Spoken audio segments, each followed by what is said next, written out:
Mobile দিয়ে দিয়ে ধ্বংস করে ফেলছি। আপনি আপনার বাচ্চার হাতে মোবাইল তুলে দিচ্ছেন না, বিশ্বাস করুন আপনি আপনার বাচ্চার হাতে ছুরি দিয়ে দিচ্ছেন ও নিজেকে শেষ করার জন্য। অনেক মা বাপ বলে মোবাইলে গেমস না দিলে, কার্টুন না দিলে পোলাপাইনে খায় না। কই, আমাদের বাচ্চা তো ঠিকই খায়। পোলাপাইন না খাইলে না খাবে, তাও দেখাবেন না মোবাইল, কারণ মোবাইল দেখাইলে যে ক্ষতি হবে তার চাইতে না খাইলে ওর কম ক্ষতি হবে। আমাদের বাচ্চাগুলোকে আমরা শেষ করে ফেলছি ভাই, বিশ্বাস করে আমরা খুন করে ফেলছি। আমি বিভিন্ন জায়গায় বলি, আমারও আল্লাহ তাআলা ছোট বাচ্চা দিয়েছেন, বড় বাচ্চা দিয়েছেন। আমার 16-17 বছরের ছেলে আছে আলহামদুলিল্লাহ। আমার এই ছেলেকে আমি মোবাইল ফোন দেই নাই এখনো। 16-17 বছরের ছেলে প্রতিদিন মাদ্রাসায় যায়, ঢাকায় বাসা থেকে আসে। ধরেন কেউ বলল যে ভাই একটা মোবাইল না দিয়ে যদি বিপদে পড়ে কি হবে, ফোন করবে কিভাবে? তো প্রশ্ন হলো, যখন মোবাইল ছিল না তখন মানুষ কি করত? কি বলেন? তাহলে বোঝা গেছে যে মোবাইল ছাড়াও মানুষ চাইলে চলতে পারে। ও যদি বিপদে পড়ে, আল্লাহ না করুক, কোথাও কল দিবে। আর যদি কল দেওয়ার মতো সুযোগ না থাকে তো বিপদে না হয় আসবেই। মোবাইল থাকলে যে বিপদ আসবে না এমন কোনো গ্যারান্টি আছে?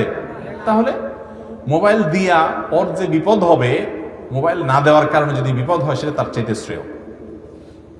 আলহামদুলিল্লাহ সে পড়াশোনা করছে, সেও খুব খুশি।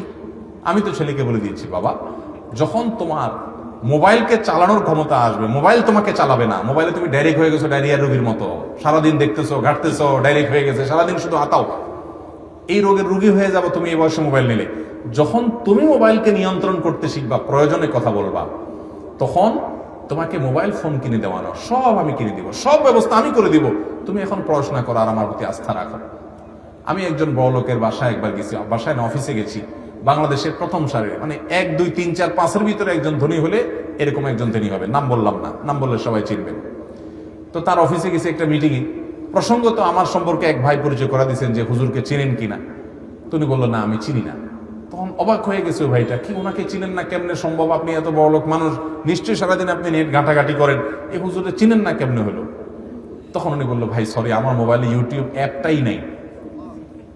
ফেসবুক, ইউটিউব এই অ্যাপগুলো আমার মোবাইলে নেই, এবং এগুলো আমি কখন, আমার কোনো ফেসবুক আইডিও নেই।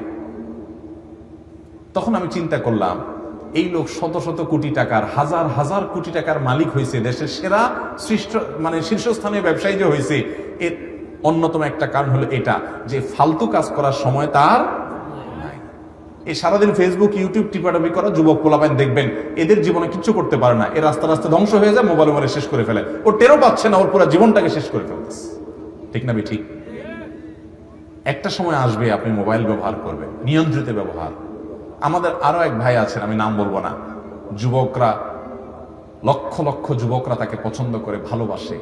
ইসলামের পথে তিনি এসেছেন, একসময় তিনি মুসলমান ছিলেন না। সে ভাই মানে ফেসবুক অ্যাপই নেই ওনার মোবাইলে, এবং আইডি বেশিরভাগ ডিঅ্যাক্টিভ করা থাকে, কোনো অ্যাক্টিভিটিস নেই। তো আমি একবার জিজ্ঞেস করলাম, ভাই তো তথ্য কি করেন? বলে, ভাই তথ্য জানার জন্য ফেসবুক টিপা লাগে, এর চেয়ে বোগাস কথা আরেকটা নেই। কারণ যার ফেসবুক নাই সেও কিন্তু তথ্যটা ঠিকই নিতে পারে। আমাদের সময়গুলো সব শেষ করে ফেলে, বিশেষ করে বাচ্চাদের ব্যাপারে। আমি বাচ্চাদের কথা বলতেছি না, আমার একটা 3 বছরের বাচ্চা আছে আলহামদুলিল্লাহ। কই, অনেক মা বাপ বলে মোবাইলে গেমস না দিলে, কার্টুন না দিলে পোলাপাইনে খায় না। কই, আমাদের বাচ্চা তো ঠিকই খায়। পোলাপাইন না খাইলে না খাবে, তাও দেখাবেন না মোবাইল, কারণ মোবাইল দেখাইলে যে ক্ষতি হবে তার চাইতে না খাইলে ওর কম ক্ষতি হবে। ওর চোখ শেষ হবে, ওর মাথা শেষ হবে, ওর ইমান শেষ হবে, ওর চেতনা শেষ, সব দিক থেকে ধ্বংস হয়ে যাবে।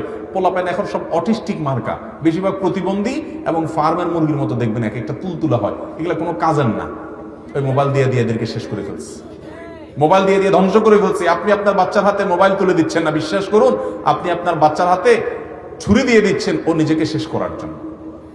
এই জন্য নিয়ন্ত্রণ করবো তো ইনশাআল্লাহ। এখন বাচ্চাদেরকে মোবাইল থেকে যদি দূরে সরাইতে হয়, আগে নিজেরা মোবাইলের অপব্যবহার থামাইতে হবে। আপনি সারাদিন ভূতের মতো মোবাইল টিপবেন আর বাচ্চাকে বলবেন আব্বু মোবাইল টিপতে হয় না, বই পড়ো, কাজ হবে না। কারণ পোলাপাইন যখন দেখবে যে কিরে মা সারাদিন টিপে, আব্বা সারাদিন টিপে, আমি টিপতে বলে না বই পড়ো, আমার আম্মা আব্বা এগুলো মনে হয় শত্রুতা করে আমাকে কোনো নেয়ামত থেকে বঞ্চিত রাখতে চাচ্ছে।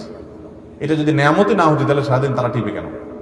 বাচ্চারা দেখে শিখে বেশি, শুনে শিখে কম। তাদেরকে ওয়াজ করবেন কম, তাদের সামনে আমল করবেন বেশি।